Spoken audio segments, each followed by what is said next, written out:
tierra ciega. Ya los campos blancos están y se pierde la cosecha.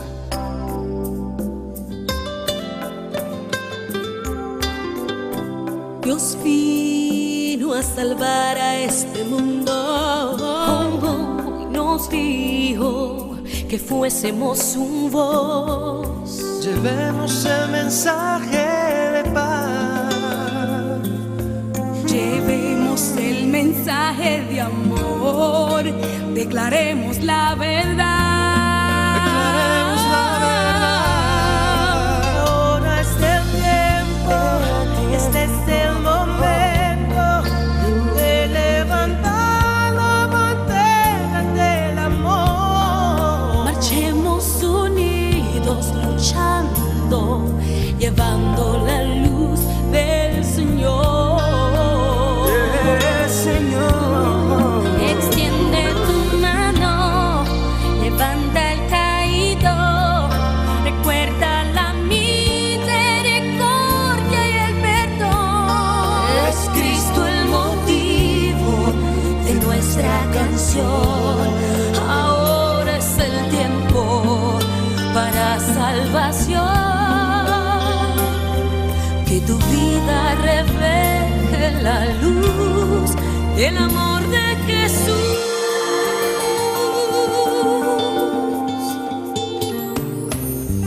nuestro Dios quiere que alcancemos a todo aquel que cautivo está. Hermosos son los pies del que va, proclamando al mundo la verdad. Iglesia despertar, Iglesia despertar.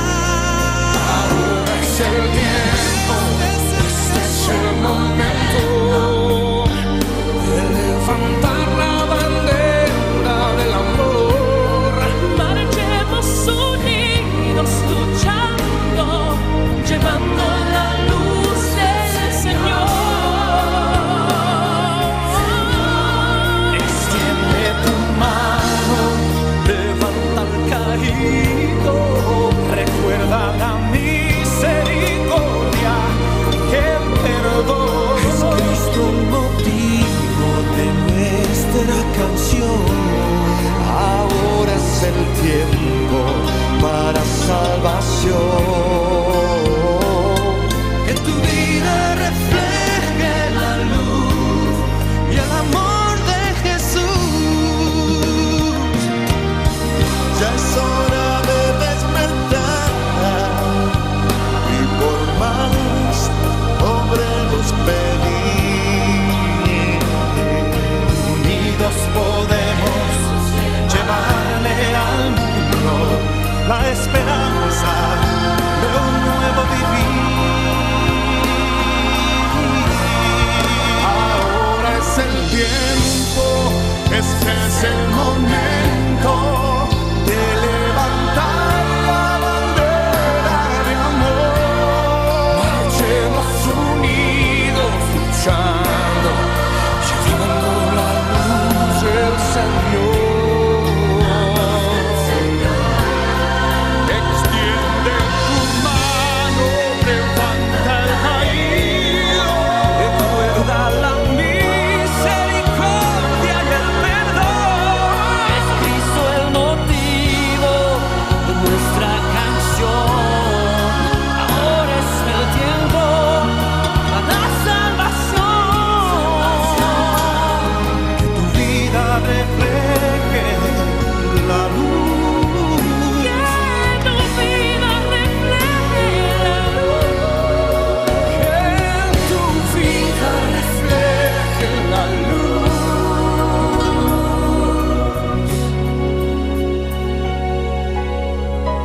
Y el amor de Jesús.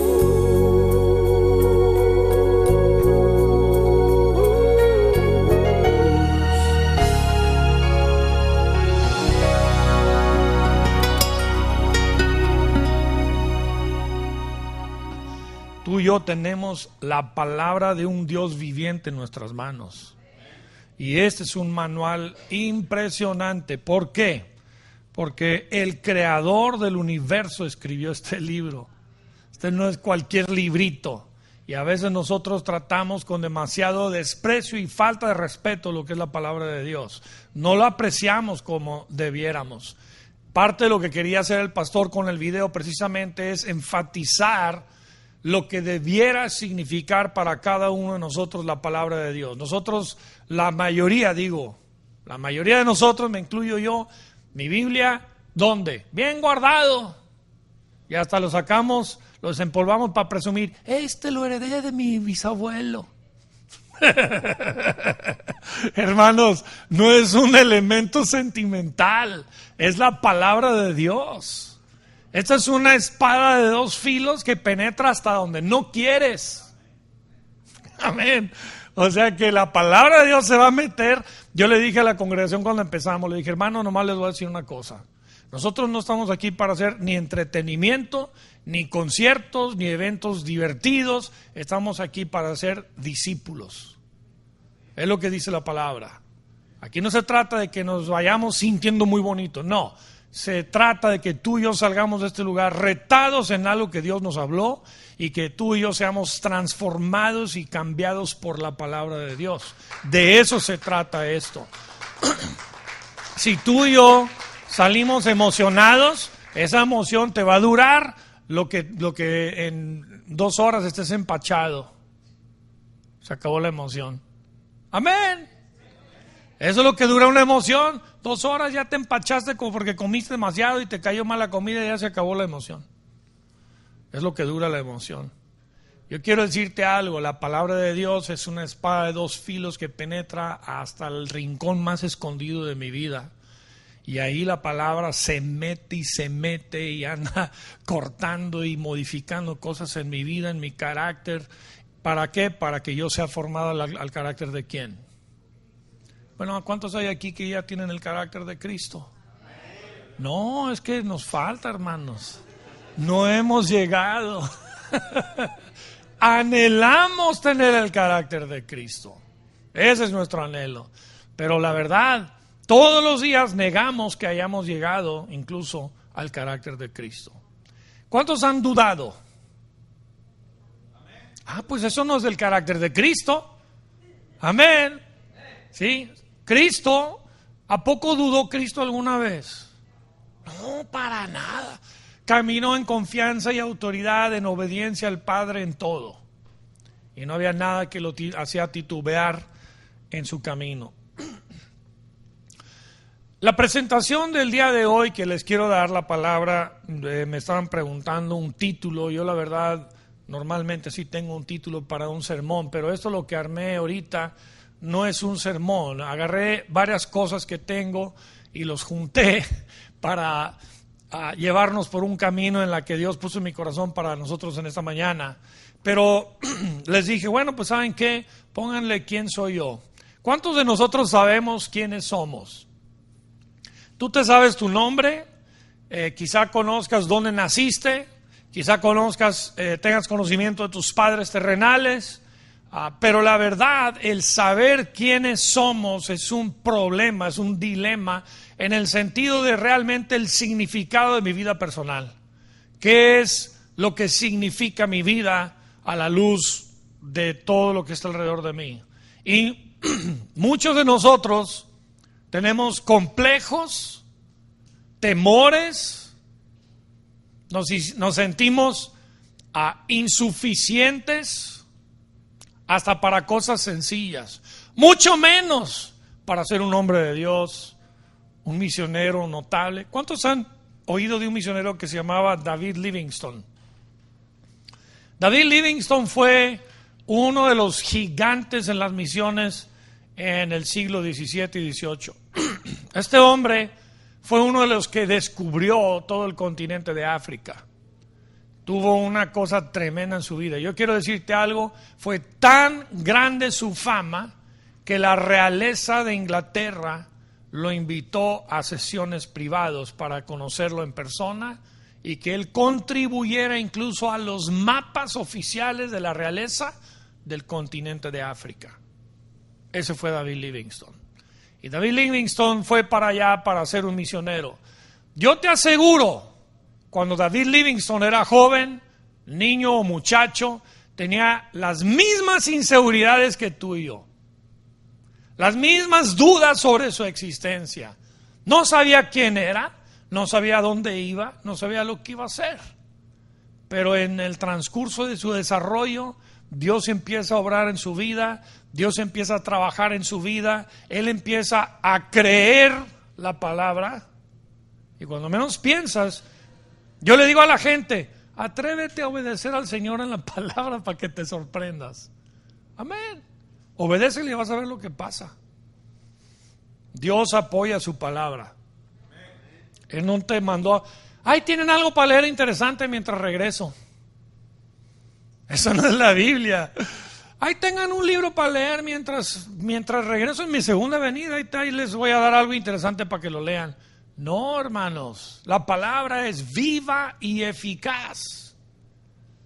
Y penetra hasta todas las áreas de nuestra vida. Y si hay una área que tú tienes problemas o tienes una área que tú necesitas desarrollo, la palabra se dirige a eso. Área financiera, la palabra. Matrimonio, la palabra. Noviazgo, la palabra. Homosexualismo y sexualidad, la palabra.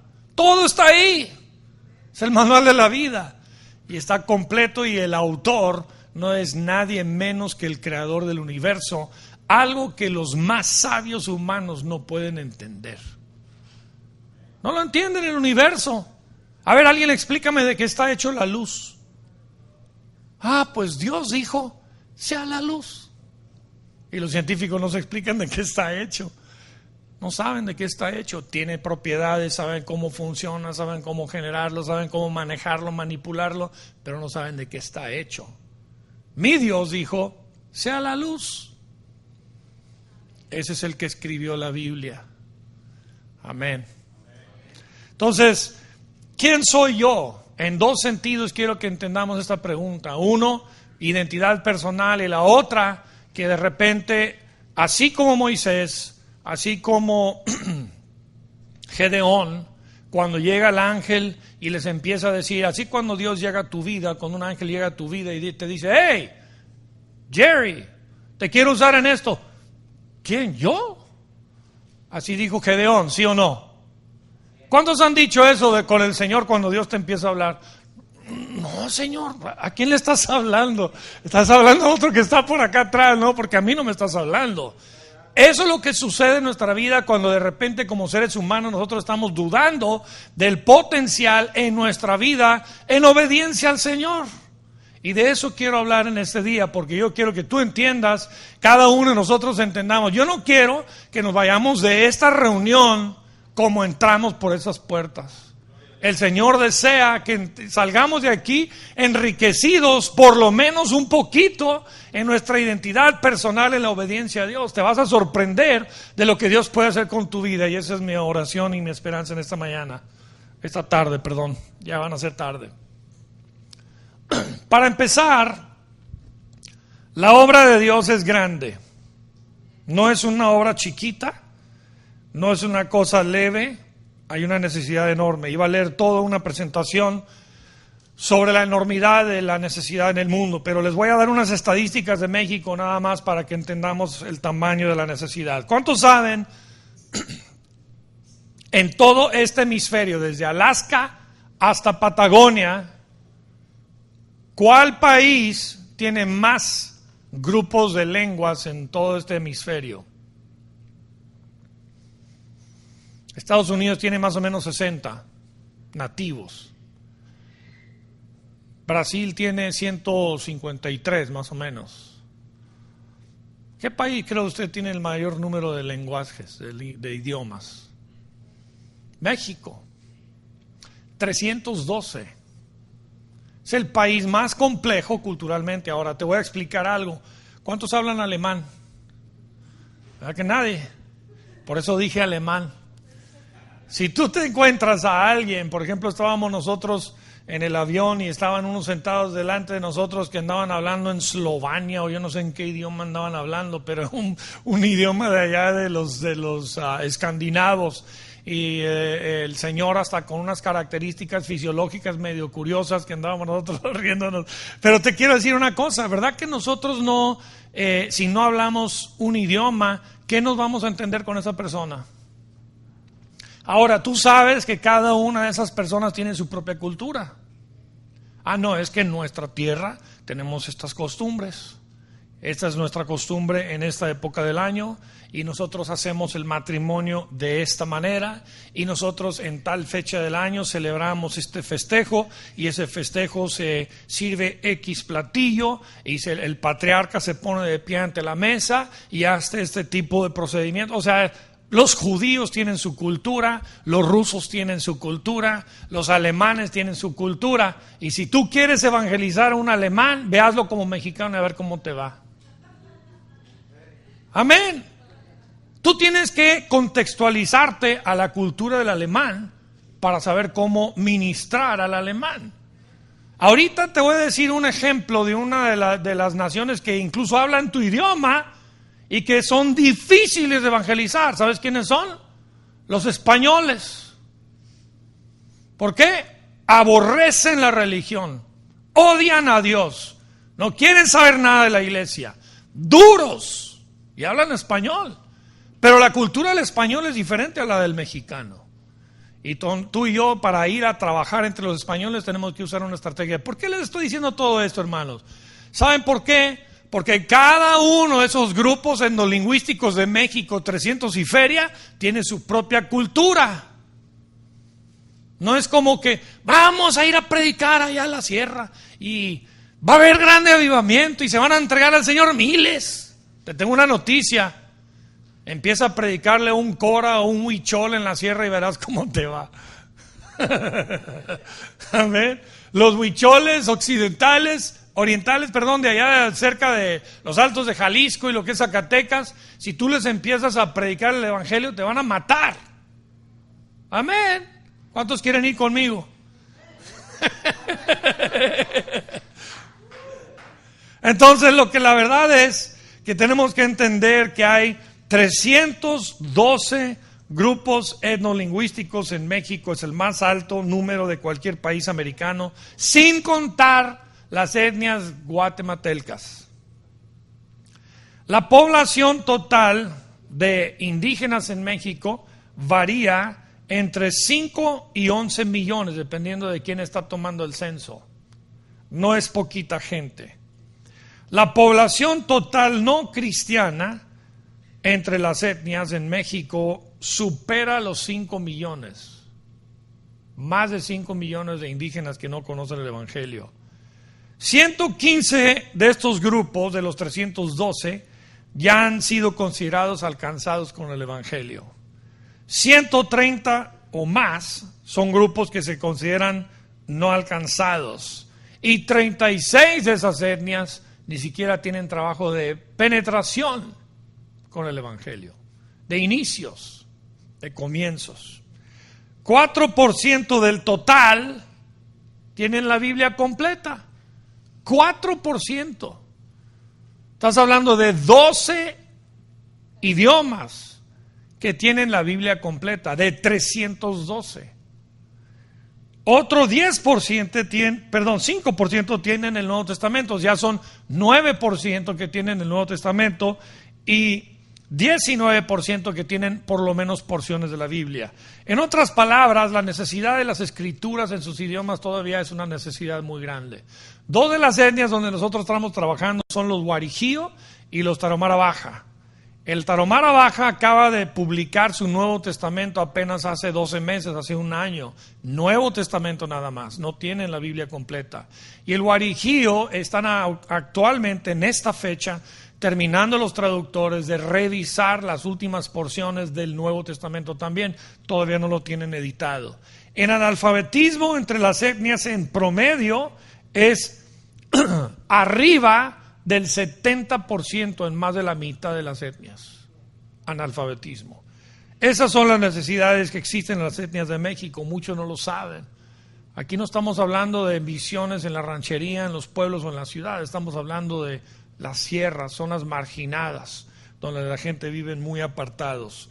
Entonces, Una de las cosas que tenemos nosotros que tratar de entender es el significado de nuestra vida personal. Y tú posiblemente, el diablo te haya atrapado en un pensamiento, pero pues si yo no soy nadie, o como dirán allá en mi rancho, no soy naiden. ¿No he escuchado a alguien decir eso? No, hermano, pues yo no soy nadie, yo no puedo hacer nada. No tengo ni siquiera la primaria.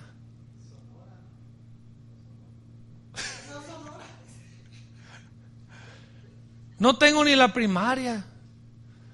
Yo no tengo educación. Te quiero presentar a Marcelino Ordaz, un campesino de Emiliano Zapata, Durango. Ni su nombre sabe escribir. Y ha abierto 7 misiones en diferentes ranchos. Esos son siervos obedientes.